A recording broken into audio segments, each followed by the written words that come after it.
Hey there. If you've had a long day, you're in the right place. This is your quiet corner of the internet where nothing is expected of you except to rest. Tonight, I'll be reading you a long, winding Reddit story. It's full of emotions, secrets, and little twists, the kind of tale you can slowly drift off to. You don't need to keep track of every detail. Just let the words wash over you. Let your eyes get heavy, and before you know it, you'll be asleep. So tuck in, get comfortable, and let's begin. Am I the a-hole for exposing the groom's affair with my wife during my speech at their wedding? I, 34M, was the best man at my cousin Nick's 33M'd wedding a few weeks ago. We grew up together like brothers. I don't have siblings, and neither does he. So from childhood to adulthood, we were thick as thieves. We've been each other's ride or die since preschool. He's the kind of guy who can light up a room, always laughing, always charming. I was more reserved, quiet, analytical. Somehow that worked for us. He was the chaos, I was the compass. Nick met his now wife, Bella, 30F, 4 years ago. They got engaged after 2 years and planned this huge destination wedding in Tuscany, Italy. It was insane. 120 guests, castle venue, multi-day itinerary, private chefs. It looked like something out of a magazine. My wife Emma, 32F, and I had been married for 6 years at that point. We have a 3-year-old son together. Emma is elegant, composed, the kind of person who looks like she belongs in rooms I feel out of place in. She'd known Nick for years. He was the cool cousin, always joking with her, and they got along really well. Maybe too well, in hindsight. Anyway, I didn't notice anything was off at first. I was too focused on helping plan the wedding, writing the speech, keeping the groomsmen in line. Nick and Emma would joke around, sometimes late into the night after the rest of us had crashed. But I chalked it up to friendship. I trusted them both. Blindly. Things started to unravel the night before the wedding. The rehearsal dinner ended around 11 p.m., but a group of people stayed behind in the garden to drink and hang out. I was walking back to the villa we were all staying in when I realized I forgot my phone on a bench by the fountain. I went back to grab it. As I got close, I heard voices, hushed but distinct. I stopped.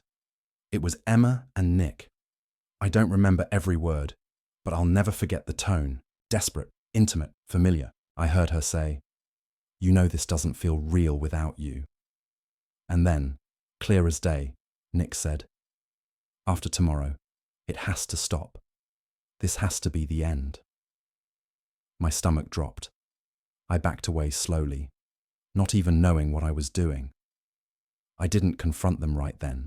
I went back to our room, pretended to be asleep when Emma came in 20 minutes later. The next morning, I checked her phone while she was in the shower. I knew her passcode. My hands were shaking. The texts were all there. They'd been having an affair for almost a year, hidden under fake names in her contact list. Cam was Nick. Dozens of messages, photos, jokes about how naive I was, plans to sneak away at family gatherings, how they both felt seen by each other in ways they didn't with their partners. I sat there reading, my heart ripping open, watching the woman I loved talk about me like I was a ghost in my own marriage. I couldn't breathe. I wanted to scream. Instead, I took screenshots, sent them to myself. I didn't say a word, not yet. I went through the rest of the wedding prep on autopilot, smiling, posing for pictures, helping Nick tie his bow tie. Then came the reception. Bella was glowing. Nick looked like he'd just pulled off the biggest con of his life. My wife sat at our table, laughing with her wine, playing perfect. When it was time for the best man speech, I walked up, heart pounding so hard I couldn't hear anything else. I had my notes in my pocket, but I didn't use them. I looked out at the crowd and said, when Nick asked me to be his best man, I was honored. We've been like brothers since we were kids. I thought I knew everything about him. I thought I knew what kind of man he was. But sometimes people surprise you. Sometimes the person you trust most shows you who they really are. And it breaks something in you. People were shifting uncomfortably. Nick's smile was frozen. I found out last night that Nick has been sleeping with my wife for almost a year, and I was going to keep this quiet. I was going to wait. But watching him marry someone who doesn't know who he really is, who's standing here pledging vows he doesn't mean, I couldn't let it slide. Bella, I'm sorry. You don't deserve this, and neither did I. Gasps, screams. Someone knocked over a glass. Emma was white as a sheet. Nick tried to stand, but I walked off the stage, handed my phone to Bella, and left. The fallout was nuclear. Bella cancelled the honeymoon and went back to London the next day. She's filing for an annulment. Her parents are considering suing Nick for wedding expenses. They paid for the whole thing. My phone blew up for days. Some people called me a hero. Some called me cruel. A few said I should have told Bella privately. Emma flew back home with our son. I stayed in Italy for 2 days alone, trying to breathe. When I got back, I told her I wanted a divorce. She cried, said it wasn't serious, and they were just emotionally connected. I showed her the screenshots of them literally, in bed together. She had nothing left to say. Now she's begging for reconciliation, saying our son deserves a whole family, that I destroyed 2 families over one mistake, that I humiliated her publicly and caused trauma for everyone involved. Nick, for what it's worth, hasn't apologized. He sent me one message. You really had to burn the whole thing down, huh? Yes. Yes, I did. So read it. Was I the a-hole for exposing the affair during the wedding speech? Should I have kept it private? Am I the a-hole for exposing my sister's fake cancer at our father's funeral and getting her disowned? This is going to sound like a lie. I wish it were. I, 2080 come from what used to be a very close-knit family. We weren't perfect, but we were tight. I grew up with 2 sisters, Amber, 31F, and Katie, 26F. Amber is the oldest, the golden child, and Katie's the baby. I was the quiet middle kid, bookish, obedient, not much of a rule breaker. Our parents weren't rich, but they worked hard. Our mum passed away from breast cancer when we were teens. Amber was 17, I was 14, Katie just 11. Losing her broke all of us, but it hit Dad especially hard. He was never the same after. Amber stepped up to help raise us in a way, but over the years she developed this flair for, let's just say, dramatics.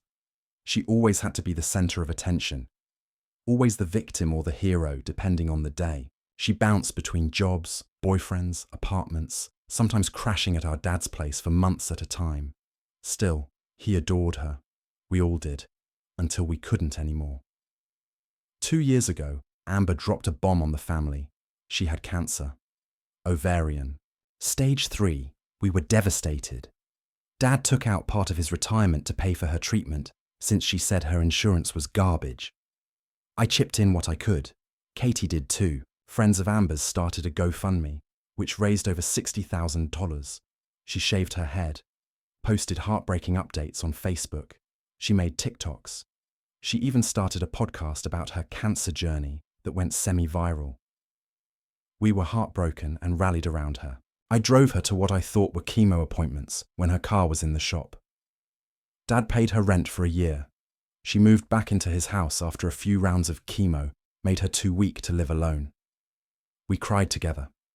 We told each other we'd get through it, except it was all fake, every single bit of it.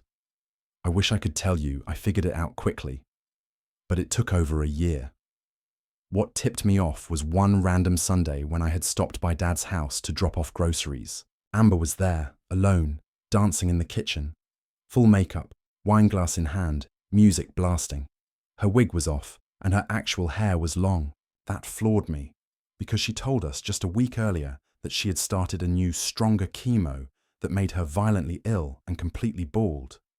When I confronted her, she said it was a lace front and got defensive.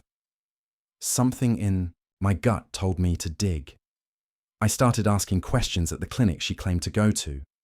I know HIPAA's a thing, so they couldn't say much, but I asked if they had a patient named Amber last name.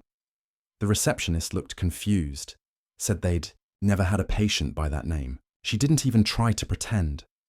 I called every clinic she had ever mentioned. Nothing. So I started snooping. Her laptop was open once when I stopped by. I know I shouldn't have done it, but I opened her browser. Her tabs were horrifying. Fake chemo schedules. How to mimic chemotherapy side effects. How much can you make on GoFundMe cancer stories? What diseases cause hair loss temporarily? How to cry on cue. I took screenshots. I sent them to Katie. We met up and decided to confront her. Not to fight, but to get her help. But when we did, she flipped. Screamed that we were jealous, that we didn't know what it was like to suffer. She sobbed and told Dad we were trying to ruin her life. He believed her. Cut Katie and me off for turning on our sister during her hardest battle. She kept up the act for another year. Then Dad got sick. Liver failure. It progressed fast. It wasn't alcohol or anything, just decades of bad luck and genetics. He died within 4 months. On his deathbed, he told me he was glad he gave what he had left to the one child who needed him the most. I knew he meant Amber. I didn't have the heart to tell him the truth. I just held his hand and said, "I love you." After he died, we discovered the will had been updated. Amber got 80%. Katie and I got 10% each. Katie was crushed. I was livid. Not because I cared about the money. I do fine financially. But because it was clear Amber stole his legacy based on a lie. I tried talking to her. She laughed. Told me, "You can't prove anything now he's gone. Get over it." I stewed for days. Then the funeral came. It was huge. Amber had told all his friends and extended family she was still battling cancer. She walked in wearing a headscarf and used a cane. She played the grieving daughter with an Oscar-worthy performance. I sat there watching people hand her envelopes, hug her, whisper prayers. One woman even knelt down to cry at her feet. I snapped. When they opened the floor for people to share memories, I stood up. I had not planned to speak, but I walked to the mic and said, "Dad was the most generous person I've ever known. He gave everything he had to help people, especially Amber. He gave her money, a home, his retirement, and the bulk of his estate. And she took it, all of it, under the lie that she was dying of cancer. But Amber doesn't have cancer. She never did. She made it all up." Gasps. I kept going. "I've seen the evidence, the fake appointments, the wigs, the scripts. She conned our dying father out of his life savings and lied to every one of you. And I'm not saying this to cause drama. I'm saying it because this man deserved better than to be remembered with lies hanging over him." Amber screamed. Literally screamed. Knocked over a chair trying to come at me. Her scarf fell off, revealing a full head of hair. You could hear a pin drop. We were escorted out. Katie followed me. Half the guests left with us. The GoFundMe got flagged and frozen. I don't know who reported it. Might have been someone else who saw the scene. But it was nuked. She's under investigation now for fraud. Amber is now disowned by what's left of the family. Aunts, uncles, cousins all cut her off. She's furious. She told people I humiliated a sick woman publicly and that I weaponized Dad's death for attention. She posted a TikTok crying, saying she was being bullied and outed. I don't even know what that means in this context. She's playing the victim again, but it's not working as well this time. People are asking questions. Katie and I are now working with a lawyer to try to contest the will on grounds of fraud and undue influence. No idea how that'll go. It's a long shot, but the guilt is hitting me harder than I expected. I keep thinking maybe I should have waited. Maybe I should have let her bury herself in her own lies and fall apart privately. But then again, if I hadn't spoken, she'd still be walking around with money she conned out of a dying man, and the sympathy of people who never saw behind the curtain. So, Reddit. Am I the a-hole for exposing my sister's fake cancer at our father's funeral and blowing up her entire life? Am I the a-hole for outing my wife's secret at her best friend's wedding and ruining both marriages in one night? I, 34M, have been married to my wife, Ellie, 32F, for 7 years, together for 10. We met in grad school. I was studying law. She was doing her master's in education. She was sharp, funny, kind, and had this incredible magnetic energy. I was smitten instantly, and we moved in together a year into dating. Fast forward a decade, we built what I thought was a strong, loving marriage. We have no kids, by choice. For now, 2 cats and a nice life. But the thing is, our relationship always had a third person in it. Her best friend.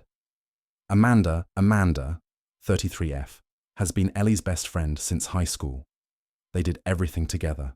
Sorority sisters, roommates, co-maids of honor at each other's weddings. They talked daily, traveled together without me, and even had matching tattoos. I respected their friendship, truly. I never tried to get in the way, but I always felt like the third wheel when Amanda was around. Ellie would light up around her, in a way she never did with me. I chalked it up to lifelong friendship. Amanda got engaged to this guy, Jordan, 36M, last year. Great dude. Chill, athletic, emotionally intelligent. We got along pretty well, considering how Amanda seemed allergic to me in general. She never liked me, and I never figured out why. Every time we'd hang out in a group, she'd ignore my questions or make snide little comments. Ellie would laugh it off. You know how Amanda is. I kept my mouth shut.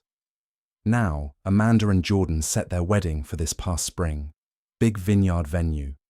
Ellie was the maid of honor. I was just a regular guest, despite knowing both of them decently. I didn't care. Happy to support. Leading up to the wedding, Ellie was constantly busy with bridal duties, dress shopping, bachelorette weekend in Miami, rehearsal dinners, etc. I didn't think anything of it. Then, 2 weeks before the wedding, I got a text from an unknown number that simply said, "Check the iPad. You deserve to know." At first, I thought it was spam. But it was so specific I couldn't ignore it. I went looking. The only iPad in our house was the one we barely used anymore, mostly for streaming or recipes in the kitchen. I turned it on. Ellie's iMessage was still. Logged in. I wish I hadn't looked, but I did, and I found everything. A conversation thread between Ellie and Amanda dating back over a year. Hundreds of messages. Many of them explicit. Yes, Ellie and Amanda were having an affair, emotional and physical. It had started during a girls' trip the previous year, and only escalated from there. There were nudes, videos, hotel bookings, and "I wish we could run away together" messages.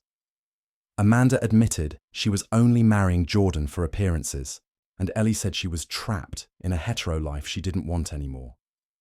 The most recent message, from just that morning, was Amanda writing, "2 more weeks. Once the wedding's over, we'll figure it out. I want to be with you." Ellie replied, "I wish it was you I was walking down the aisle for.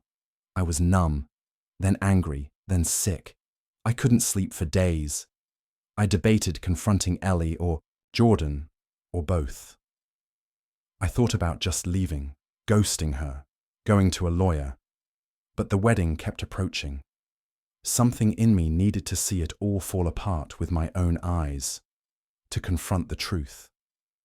I know it's petty. I know it's toxic. But I wanted the truth out, not just for me, but for Jordan. He didn't deserve this lie. So the wedding day came. We arrived separately, since Ellie had stayed at Amanda's house the night before, helping her get ready. The ceremony was beautiful. Amanda walked down the aisle glowing. Ellie was beaming, behind her. I wanted to scream. I wanted to stand up and stop everything. But I waited. The reception started. Speeches began. I stayed quiet until it was time for the maid of honor toast. Ellie stood up, gave a glowing speech about love and friendship, about how Amanda had always been her other half. She was tipsy, smiling, radiant. Everyone clapped. Then the DJ announced an open mic for anyone who wanted to share something. I stood up. My heart was beating out of my chest. I walked to the mic, looked directly at Amanda and Ellie. I said, I wasn't going to say anything tonight, but I think the bride and groom deserve honesty on their wedding day. So here it is. Amanda, Ellie, I know about your year-long affair. I know you've been lying to everyone. I've seen the messages, the videos. I know you said you wish you were walking down the aisle together. So Amanda, are you sure you just married the right person? The room went silent. Jordan stood up in disbelief. Amanda looked like she'd been slapped. Ellie ran toward me hissing, "What the fuck are you doing?" I looked at Jordan and said, "Check Amanda's iCloud, it's all there." Then I left, all. Hell broke loose after that. Later, I found out Jordan did check. He found the evidence. He left Amanda that night, took his bags and left their hotel room. Ellie came home the next morning sobbing, begging me to talk, said I'd ruined her life, that she was going to tell me eventually, that they didn't mean to hurt anyone, they were just scared. She said she still loved me, in her own way, and wanted to figure things out. I told her no. I moved out the next week, filed for divorce, blocked her on everything. I didn't respond to her emails or voice messages. My phone blew up with messages from her parents, furious. Amanda's friends calling me an a-hole, and some mutuals telling me I was vindictive and cruel to humiliate two women like that I outed them and ruined Amanda's wedding.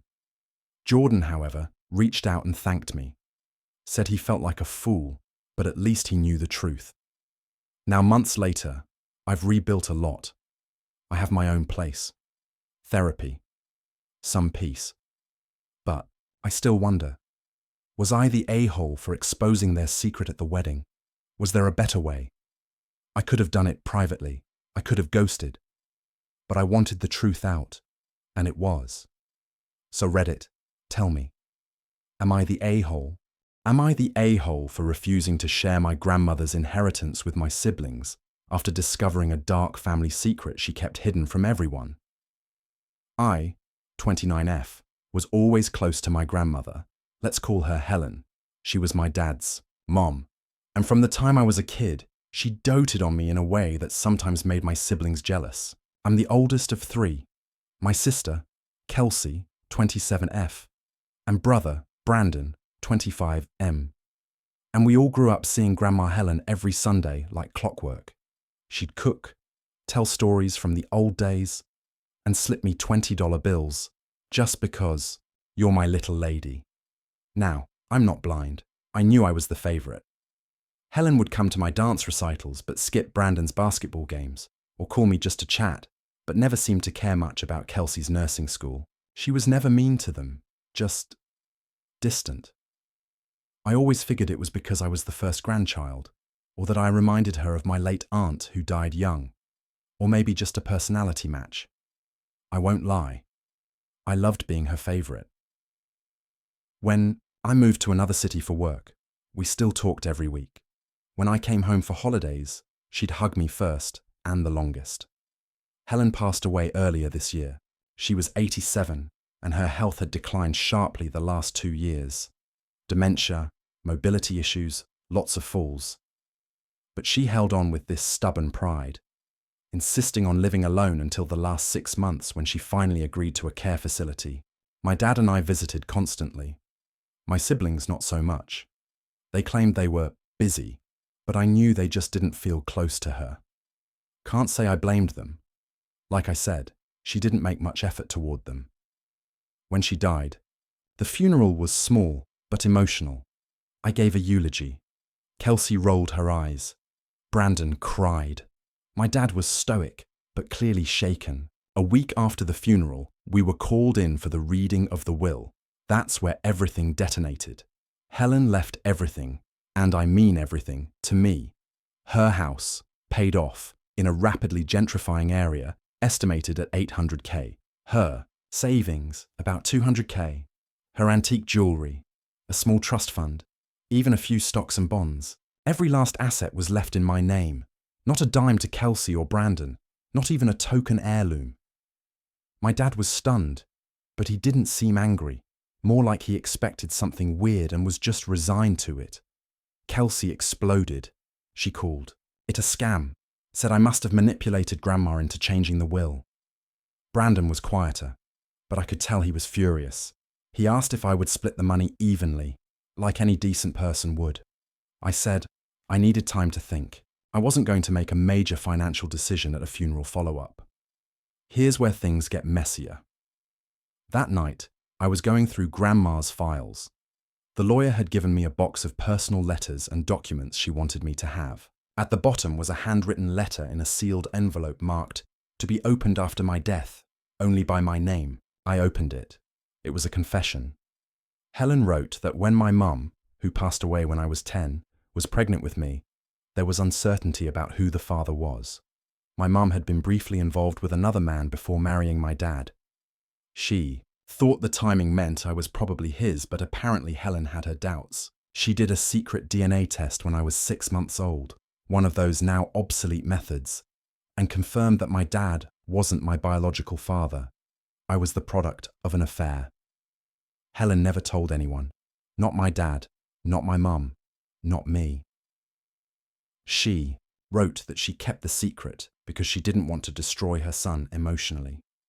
She said she knew I wasn't really her granddaughter by blood, but she chose me anyway. She said the love she gave me wasn't fake, but deliberate, and that she left me everything because she wanted me to have the security and peace she never gave herself. I was shaking. I felt sick, confused, grateful, betrayed, validated, everything, all at once. But I also felt protective of my dad, who still didn't know, of myself, because I suddenly felt like a fraud in my own family. The next day, Kelsey and Brandon cornered me. They demanded an answer. Are you going to share, or are you really that selfish? I told them the truth. I said, no, I'm not, splitting the inheritance. It was left to me for a reason. Kelsey lost it, called me every name in the book, said Grandma was senile and manipulated. I almost told them about the letter right there, but I stopped myself. Instead, I said, you two barely visited her. You never cared. You joked about how I was the favorite. Now you want her money? That feels like the only thing you cared about. Brandon, ever the peacemaker, tried a softer approach. Come on, it's not about the money.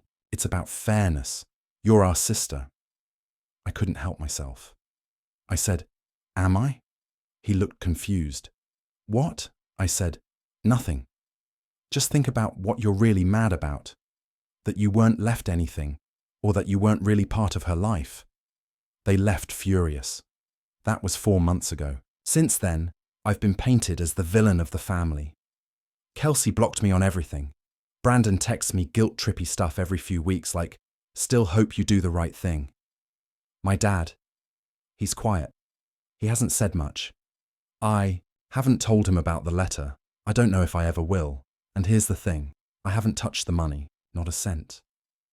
The house is sitting empty. The bank accounts are frozen. I keep thinking maybe I'll donate part of it. Maybe I'll leave it to charity in Helen's name. But I also think she chose me. For whatever complicated, painful, human reasons, she picked me. So Reddit, be honest with me. Am I the a-hole for not sharing my grandmother's inheritance?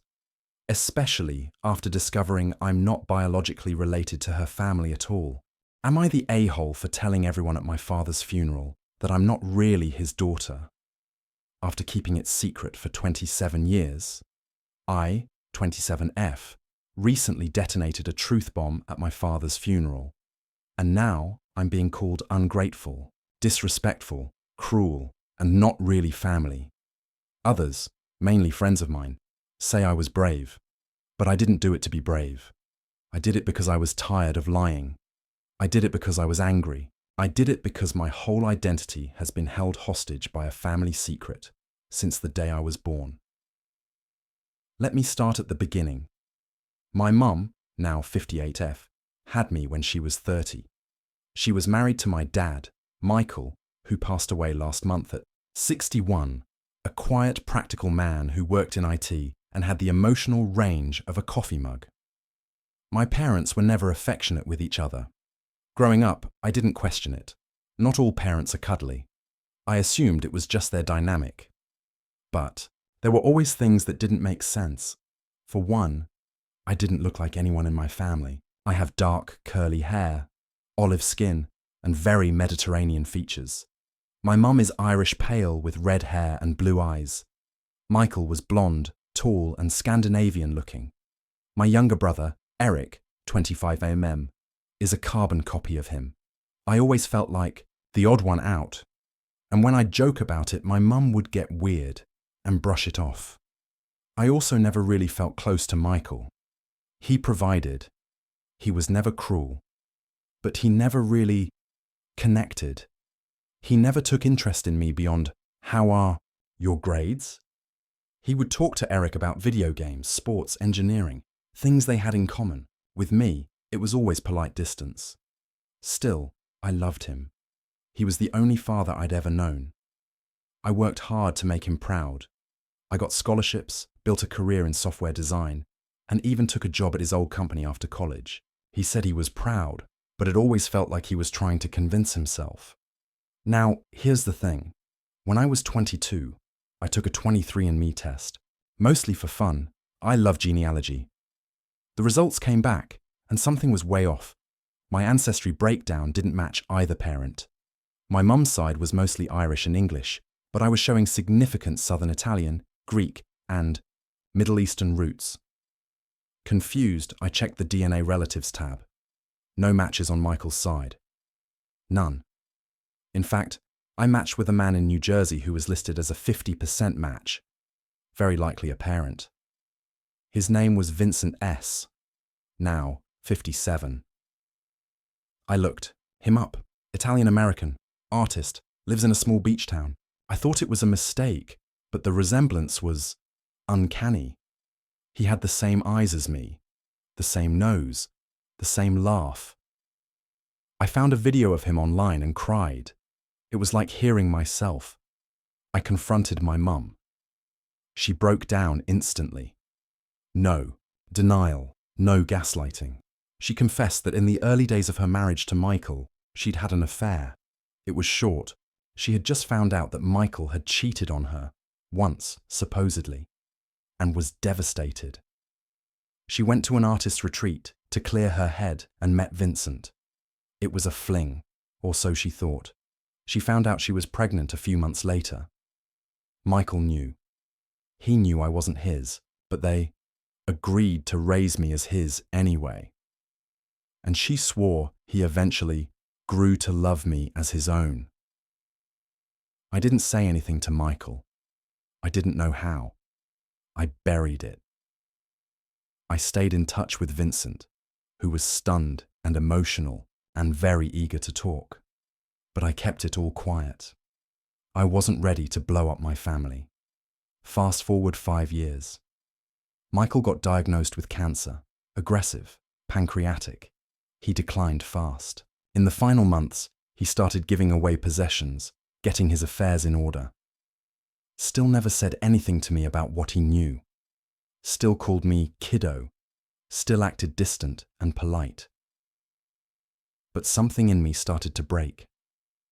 I watched as my family, my mother, brother, aunts, uncles, all gathered around him like a saint. He was the best father. He never once complained. He sacrificed so much. He lived for his kids. And I just kept thinking, you didn't live for me. You tolerated me. You raised me like a stray you adopted out of obligation. When he died, everyone kept saying, you were always his favorite. He was so proud of you. And I just kept hearing, but I wasn't his, and he knew, and he never told me, and he never really wanted me. Then came the funeral. It was massive. He was loved by many, friends, co-workers, extended family. The eulogies were full of glowing praise. My brother spoke first, then my mum, then me. I had prepared a generic speech. He was a quiet, good man. He taught me the value of discipline, but standing there, looking out at a sea of people praising a man who had kept this huge secret from me, I snapped. I started reading my speech. Then I stopped. I said, "You all think you knew my father, and maybe you did. But the man I called Dad, he wasn't actually my father. He knew. My mother knew. I found out 5 years ago through a DNA test that I'm not biologically related to him at all." Audible gasps. I kept going. "He raised me, but we never had a real connection. He knew I wasn't his, and he kept me at arm's length for my entire life. I spent years wondering what I did wrong. Turns out I just wasn't his to love." The priest looked horrified. My brother was white as a sheet. My mum burst into tears. I ended the speech by saying, "I'm not here to tarnish his memory. I'm here to reclaim mine, to stop pretending, to stop being the secret in my own family story." I walked off the podium and out of the church. Since then, all hell has broken loose. My mum says I humiliated her in front of everyone. My brother says I disrespected a man who still chose to raise me. My aunts and uncles have called me a disgrace. One uncle said I should have just kept it quiet and that funerals are for the living. Only a few friends and cousins have said they understand. One cousin told me, "It was messy, but it was your truth." I didn't do it for attention. I didn't do it for drama. I did it because I was tired of pretending that this man, who silently judged me my whole life, who treated me like a guest in his own house, was some kind of saintly father figure. I wanted people to know that his perfect family wasn't perfect, that some of us live in the shadows of lies we didn't create, that silence isn't always respect. Sometimes it's just erasure. So, Reddit. Am I the a-hole for revealing the truth about my paternity at my father's funeral? Am I the a-hole for exposing my sister's perfect marriage in the middle of her wedding speech and ruining the entire event? Throwaway account because my sister's friends are Reddit junkies and I don't want this traced back to me. 28F just got blacklisted from half of my extended family and blocked by my sister, 33F, her husband, 36M, and even my own mother, all because of something I said during my sister's second wedding. Something I absolutely 100% stand by, but I'll let you decide. To understand what happened, you need the background. My sister Jenna was always the golden child. Beautiful, ambitious, magnetic. She was the one who always knew how to charm. A room, who got away with skipping classes in high school while I got grounded for a B+. Our parents adored her. Every family dinner was about what Jenna's doing now, and Jenna just got another scholarship while I sat there quietly eating mashed potatoes. Still, I loved her. She was my big sister, and even if I was jealous sometimes, I wanted to be close. She was my role model, my protector, until I learned that everything about her perfect life was built on selfishness and lies, especially when it came to me. 5 years ago, I got engaged to my college boyfriend, Alex. We were together for 3 years and deeply in love. We were planning a simple fall wedding, apple orchard venue, friends-only guest list, the whole cozy vibe. Jenna was my maid of honor. I had no idea that for the entire 6 months leading up to my wedding, she was sleeping with Alex. Yes, my own sister, my maid of honor, sleeping with my fiancé. I found out 5 days before the wedding. I had borrowed Jenna's iPad to look at wedding playlists. iMessage was open. I wasn't snooping, but I saw a notification pop up from a contact saved as A. Curious, I opened the thread. What I saw, I can still remember the bile in my throat. Dozens of messages. Can't wait to see you again tonight. She'll never know. Photos, videos. Her in lingerie I had literally bought her for her birthday. Him replying, "She's such a child, I don't even feel guilty anymore." I threw up. On the spot, I called the wedding off the next morning. I didn't explain why. I just told friends and family that things had changed. I told Jenna I knew. She didn't deny it. She cried, said she was lonely, that Alex made her feel alive, that she didn't mean for it to happen but couldn't help falling in love. She asked me to forgive her. I told her I never wanted to speak to her again. Our family was rocked. My mom begged me to make peace. Family is forever. My dad was furious, but stayed neutral. Jenna moved to another city and eventually started dating some finance guy named Marcus. Alex fell off the grid. Thank God. I moved on. Therapy, new job. I started over. I built a new circle of friends, moved out of state, and slowly started to breathe again. Fast forward to last month.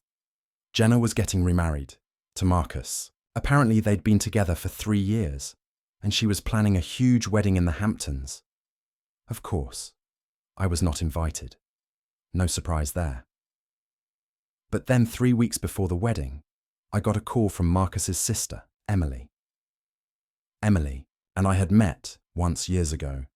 She told me she was on my side and thought Jenna was fake as hell. I thought she was just venting at the time. But now, she called to tell me something that stopped me cold. Apparently, Jenna was cheating, again, with her ex. Not Alex, thankfully, but a different guy from work, a VP at her firm. Emily had proof, screenshots, photos of them together at a hotel.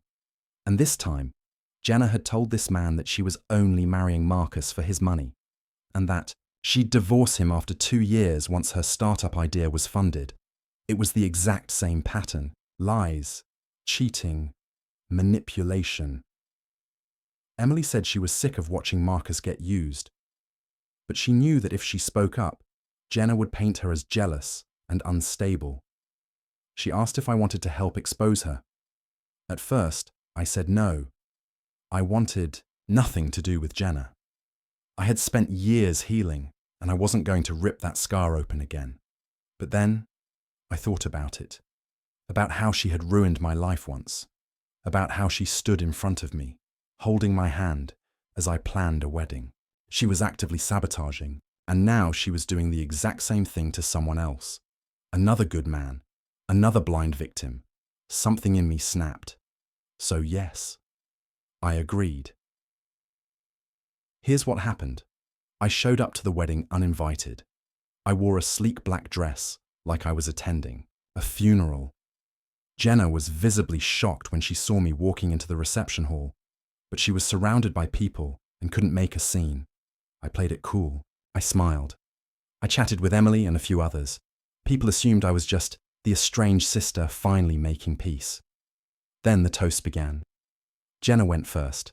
She gave a sugary, performative speech about finding your person and redemption and forgiveness, and never giving up on love. She actually had the audacity to say, "Marriage is about loyalty above all, and I'm proud to be standing here with the most loyal man I've ever known." The crowd applauded. Marcus beamed. Then, the DJ announced the open mic for anyone else who wanted to speak. Some friends gave funny anecdotes. Emily got up and said a few kind words. Then I stepped up. At first, people were delighted. "Oh, the sister is speaking." I thanked everyone for being there.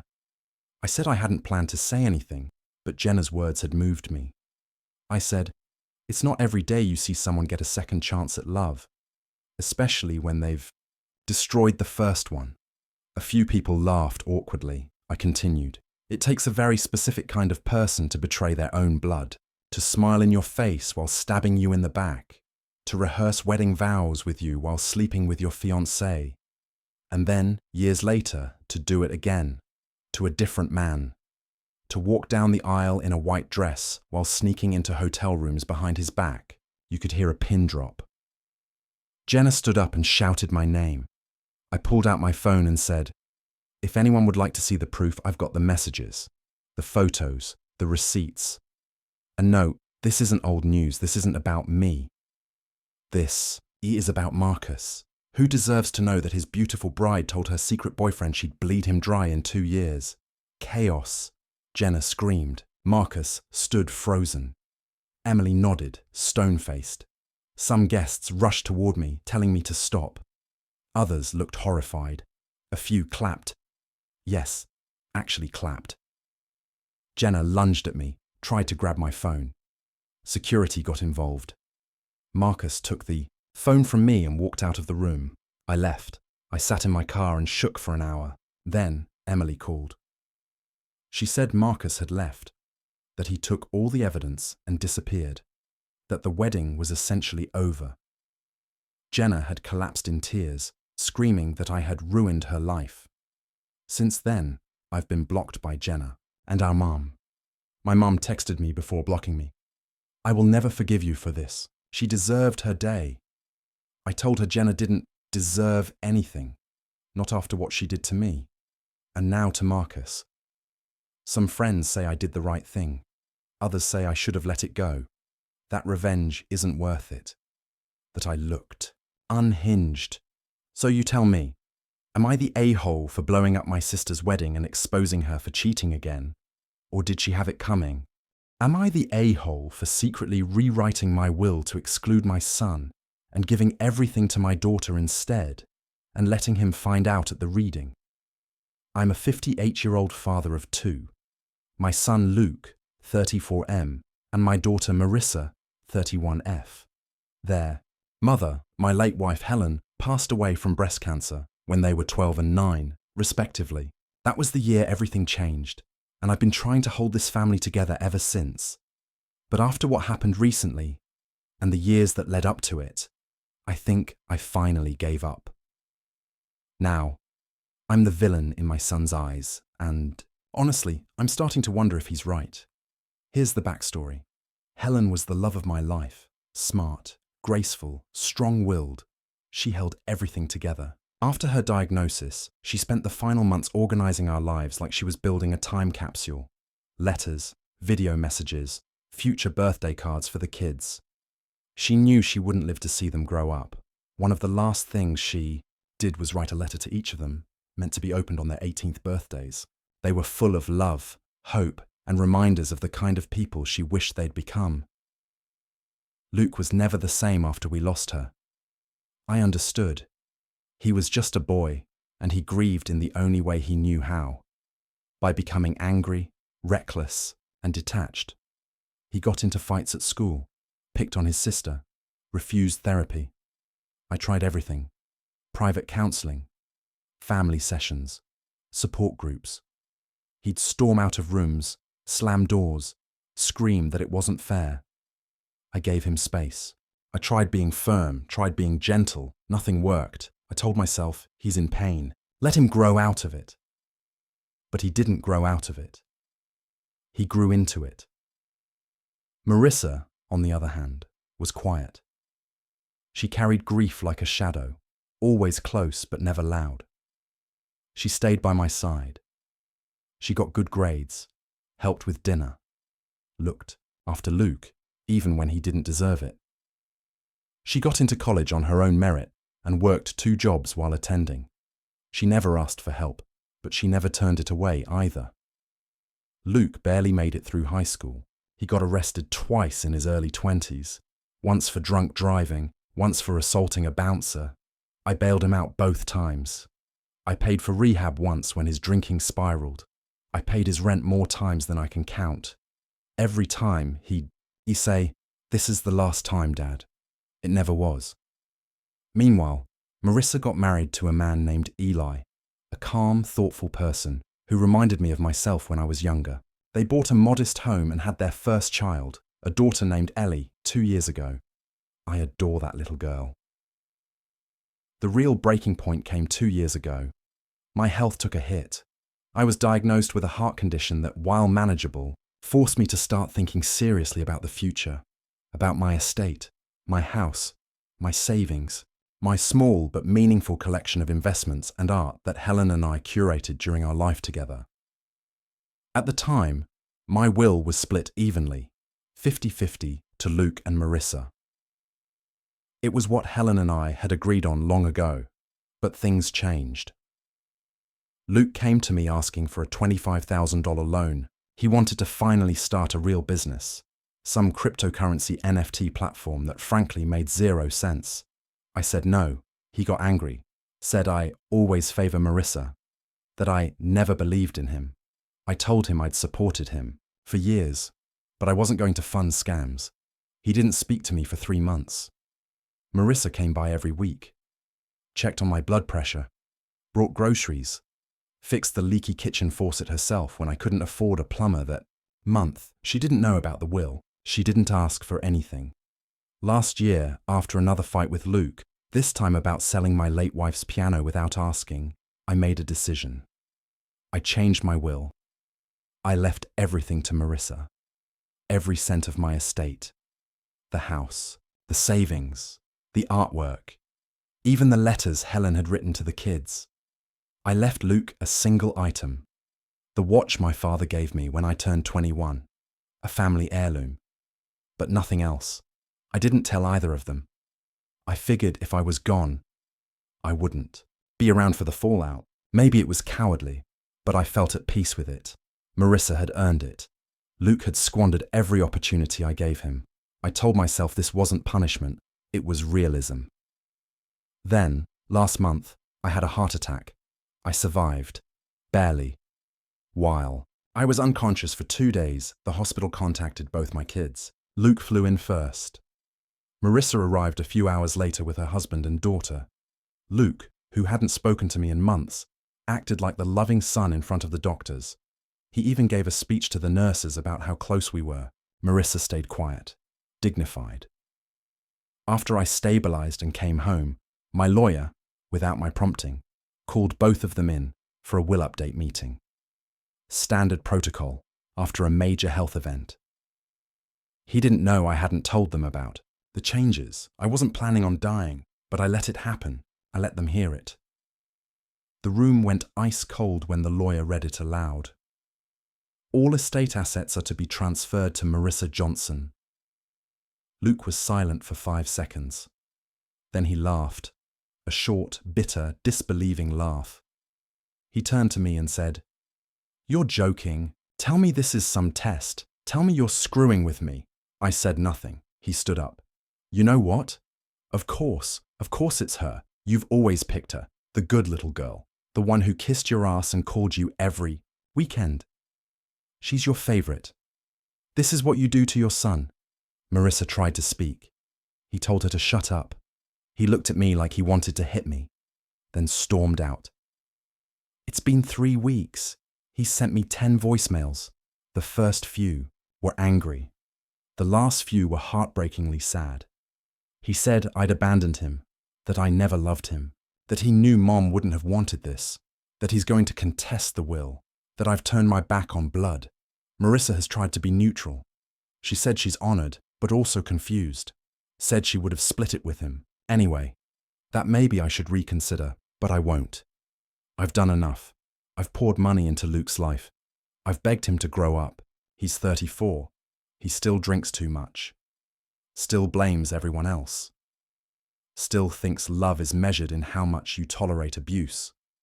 And maybe I'm bitter. Maybe I'm tired. But maybe I'm right. Still, now that it's out, I lie awake wondering, did I go too far? Am I the a-hole? Am I the a-hole for refusing to let my brother walk my daughter down the aisle after what he did, even though it shattered my family? I'm a 52-year-old single dad. My daughter Natalie, 26F, just got married last weekend. It should have been one of the happiest days of my life, but it turned into something else entirely. A long-awaited confrontation, a family fracture, and now I'm here, alone, trying to figure out if I went too far. This has been building for over 20 years, and now I'm wondering if I'm the one who snapped too hard.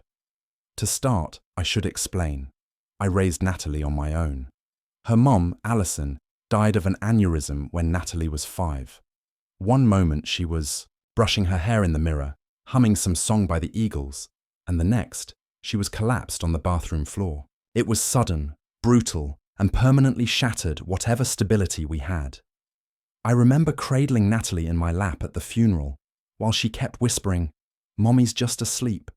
From that moment on, I became everything. Dad, mom, coach, teacher, therapist, lunchmaker. We were a team.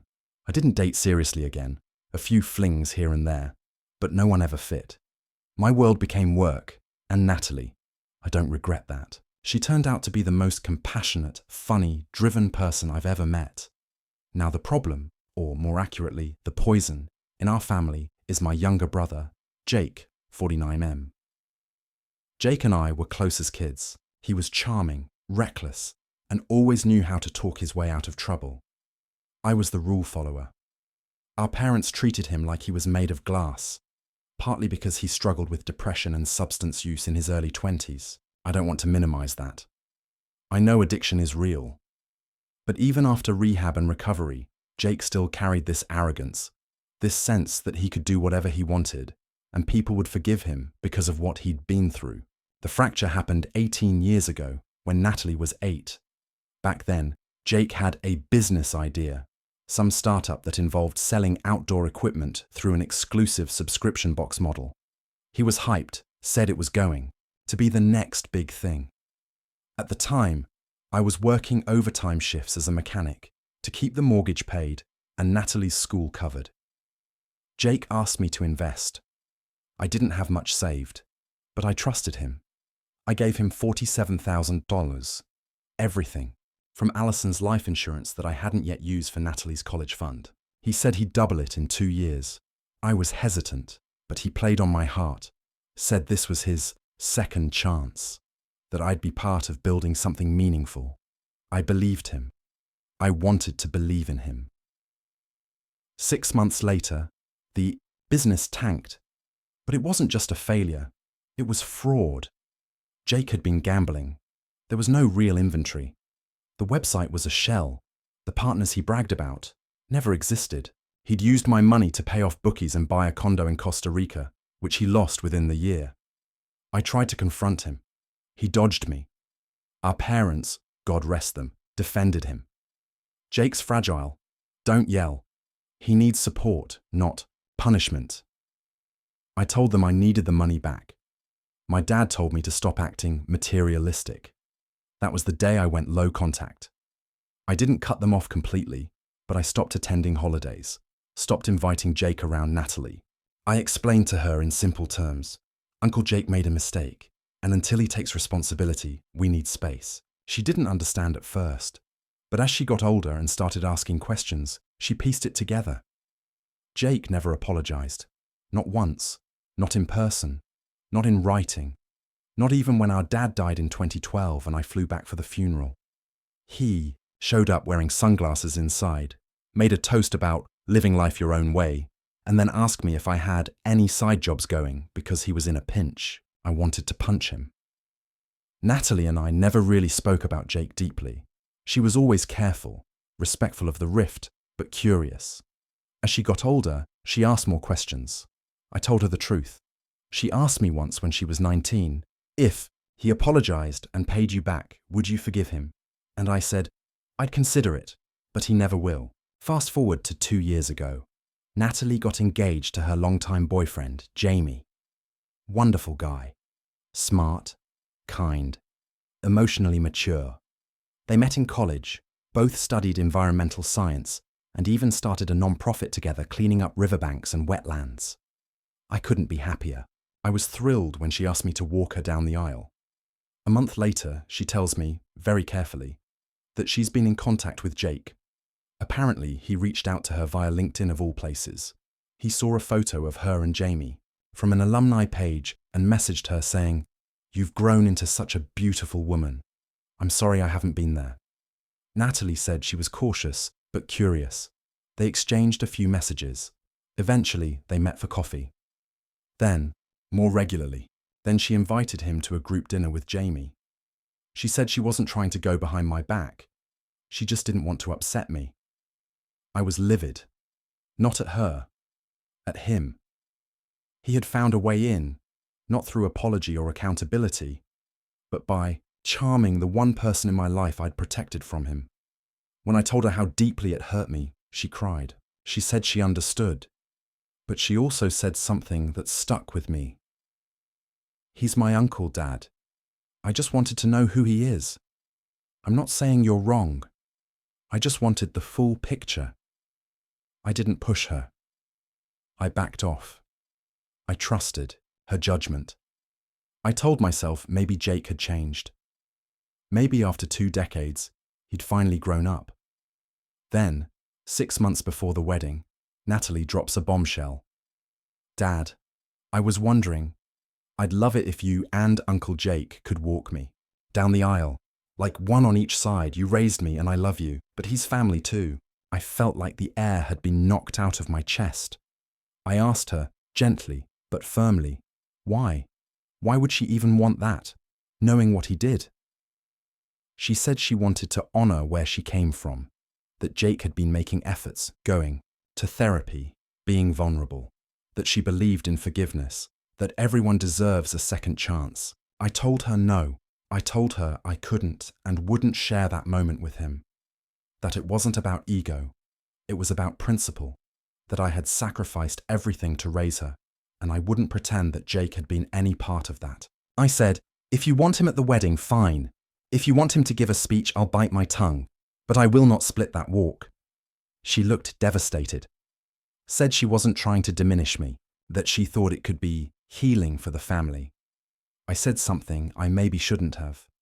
This isn't therapy, it's your wedding. If you want a liar next to you on the most sacred walk of your life, then maybe you don't know what loyalty means. She left in tears. We didn't talk for 3 weeks. When we finally did, she apologized for springing it on me. Said she wouldn't force the issue, that I could walk her down the aisle. Jake would just be a guest, I thought. That was it. Then the day of the wedding comes. Everything's beautiful. The venue is rustic, filled with wildflowers and woodwork. Everyone's crying already. I'm in my suit, holding her arm, ready to walk. The music starts. We begin. And then, halfway down the aisle, Jake steps out from the front row, walks up, beside her. She lets go of my arm. Not fully, but enough to hold both our hands. I froze. I looked at her. She was crying. Jake was smiling like a proud parent. And I just let it happen. We walked the rest of the way like that. 3 across, I was numb. The ceremony finished. I barely remember it. I gave my speech at the reception, but I cut it short. I couldn't look at her. Later that night, she came to my table, said, I'm sorry. I didn't know how to tell you. He begged, said he wanted to be part of it. I didn't want to hurt you, I just didn't know what to do.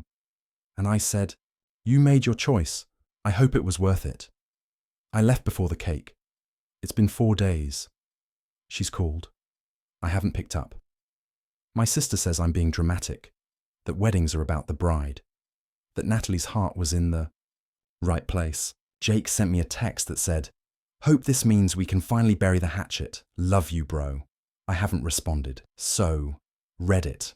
I don't know anymore. I'm tired. Did I overreact? Did I let 20 years of bitterness blind me? Was I an a-hole for not rising above it? Or did I finally reach my limit? Am I the a-hole? Am I the a-hole for ruining my sister's wedding by exposing her long-held secret and refusing to apologize? Throwaway, because if anyone I know connects this to me, it'll start an even bigger mess than what I'm already drowning in.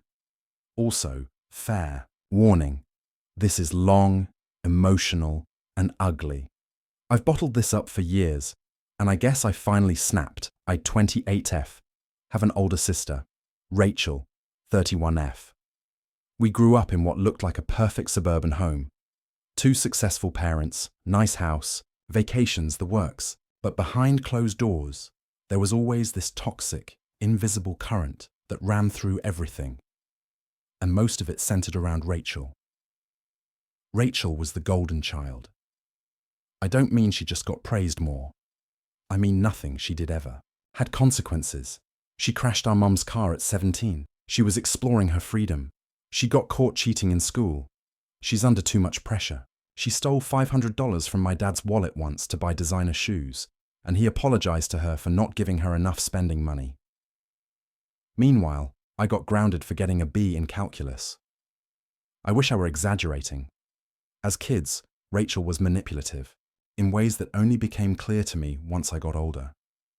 She'd gaslight me constantly, frame me for things I didn't do, whisper lies to our parents that got me punished, isolate me from friends. She once spread a rumor that I was cutting myself in middle school. Not because I was, but because a guy she liked had started talking to me, and she wanted to make sure he backed off. I didn't even like him. I was 13. But that rumor stuck, and I still have people from our hometown who give me pitiful glances because of it. When I confronted her years later, she laughed, said, "It was just middle school drama, don't be so dramatic. I've gone to therapy. A lot. I moved out at 18, paid for college myself through scholarships and jobs, and tried to build a life without her looming over it. For a while, I went low contact. Then our dad got sick, and I caved. I came back home to help.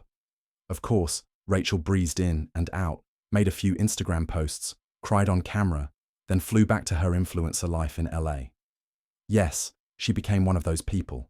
Lifestyle influencer, half-fake brand partnerships, constant humble brags.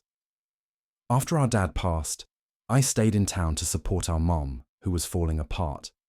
Rachel posted a photo with the caption, "Sometimes the brightest lights burn out too. Soon. Rest easy, Daddy. Angel in heaven, blessed to have loved you."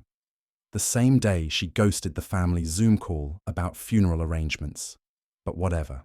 I had accepted that Rachel was self-centered. I had accepted that I would never get a real apology from her. I even accepted that our mum would always see her through a soft focus lens. What I didn't expect was for Rachel to drag me into her wedding circus. She got engaged last year to this guy, Daniel. And to be fair, Daniel seemed okay, a little vanilla, rich, comes from old money, country club family. They had that kind of vibe where their proposal was filmed by a drone and posted to 4 different social platforms within an hour. To my shock, Rachel asked me to be maid of honor. I asked why. She said, "It just has to be you. You're my sister, and I want us to heal." I was skeptical, but I thought, maybe she was trying to make amends. Maybe this was her olive branch. I should have known better. The wedding planning was a nightmare. She treated me like her assistant. I wasn't helping plan. I was working for her. I had spreadsheets, vendor calls, even had to talk to her venue manager when she was too hungover to attend a walkthrough. When I reminded her that I had a full-time job and couldn't drop everything for her whims, she snapped. "Then maybe I made a mistake trusting you." There were dozens of incidents. She berated me for gaining 5 pounds and said I'd throw off the symmetry of the bridal photos. She uninvited my best friend from the guest list because she doesn't match the aesthetic. She made me rewrite my speech 4 times. And when I finally wrote one from the heart, funny, emotional, light, she said it made her look basic and demanded I rewrite it again. But the final straw came at the rehearsal dinner. Now, here's where it gets dark. I overheard something I wasn't supposed to hear. I was heading out of the ladies' room, and Rachel was around the corner talking to her best friend, Molly, one of the bridesmaids, also a total snake. They didn't see me. Rachel said, and I quote, "Honestly, I only asked me to be maid of honor because Mom guilted me into it. You know she's going to cry about family unity and being sisters.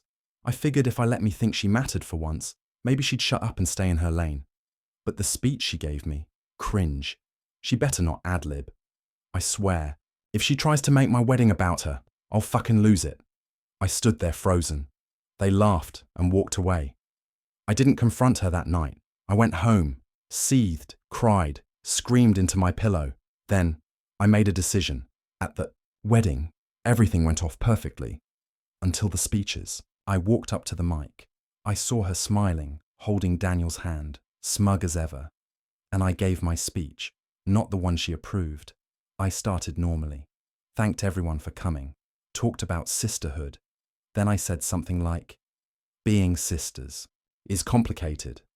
Sometimes the person who should protect you growing up is the one who hurts you the most. Sometimes you spend your whole life wondering if you're broken for not being close.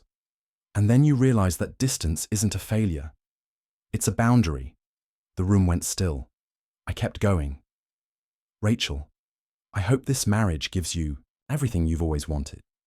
Security, admiration, someone who believes your version of events, Because for a long time I did.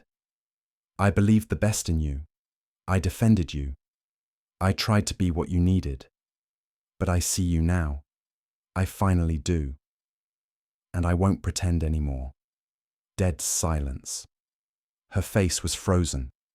Daniel looked confused. Her influencer, friends, looked like they'd just witnessed a hate crime. I ended with, "Congratulations to the happy couple," set the mic down and walked out. Got in my car, drove home, blocked her number. My phone blew up. My mum begged me to apologize, said I ruined the happiest day of Rachel's life. Rachel left me 10 voicemails, ranging from fake crying to screaming threats. Even Daniel's mother called me, said I had humiliated their family in front of important people. But here's the thing, 6 people, cousins, former, friends of Rachel, even a bridesmaid, reached out to thank me. One said, "I've known her since high school and never had the guts to say it out loud."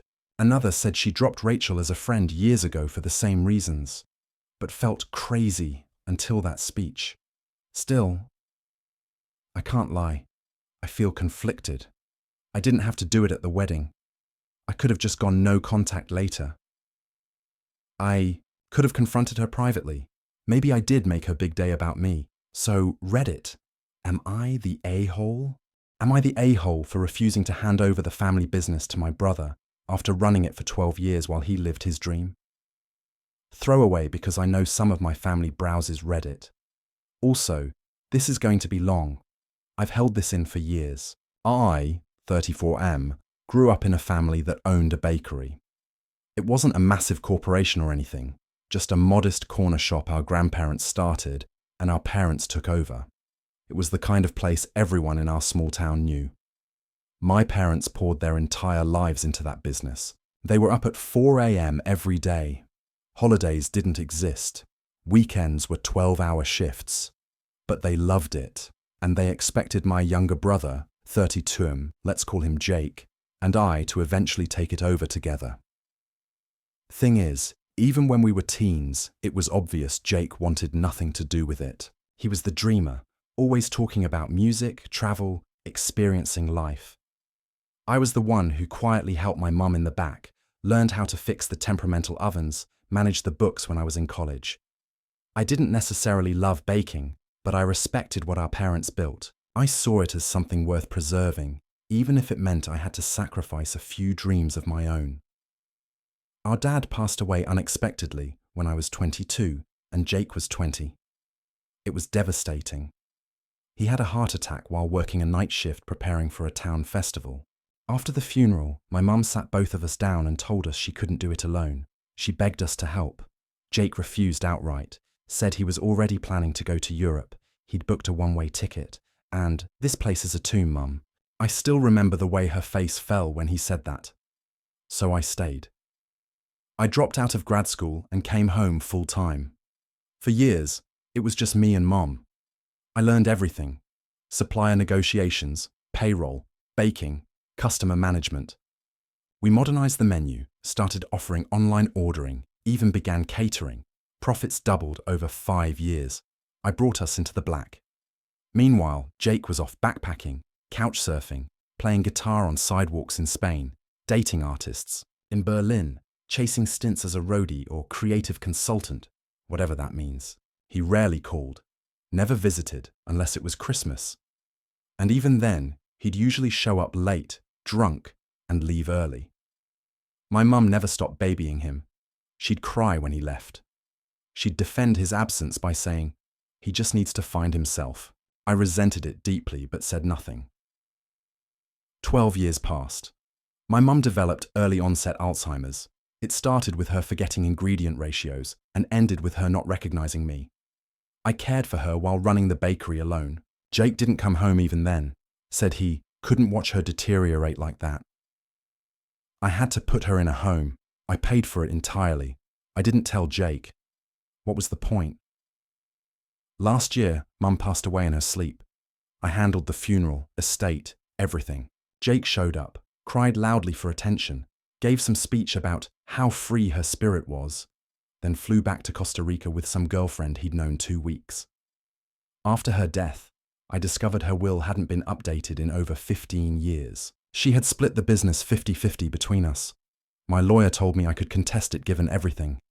The years of labor, the fact that I invested my own savings to keep us afloat in 2016, the fact that Jake had done nothing. But I didn't. I didn't want the drama. I bought Jake out instead. I offered him $250K for his share, a massive overvaluation considering the debt we carried after COVID lockdowns and the fact he hadn't lifted a finger in over a decade. He agreed without hesitation, took the money and ran. I thought that was the end. I was wrong. 6 months ago, Jake came back into town, broke, jobless, and suddenly inspired to return to his roots. He's couch surfing with a friend and suddenly decided he wants to be part of the bakery again. He came in one morning unannounced and told me, "I've had a revelation. This bakery is my legacy too." I laughed in his face. I thought he was joking. He wasn't. He said he wants to rebrand the place, make it more modern, host live music, bring in an urban vibe. He wants 50% ownership back.